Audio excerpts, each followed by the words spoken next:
My name is Jon Grant. I'm an associate professor of psychiatry at the University of Minnesota Medical School.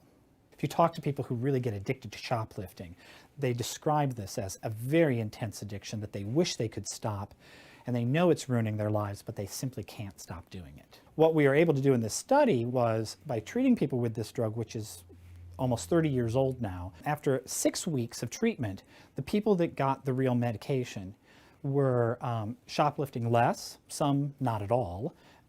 They were having less desires to shoplift. They felt more in control of their lives again. What we think is going on when people steal or shoplift, they get a rush.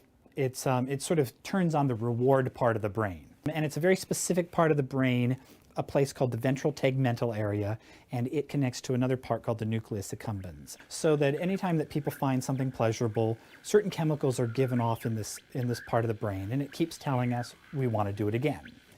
The theory is that in people who have addictions, that this reward circuitry is sort of ramped up, and it's sort of the gas pedal of our drive and our behavior.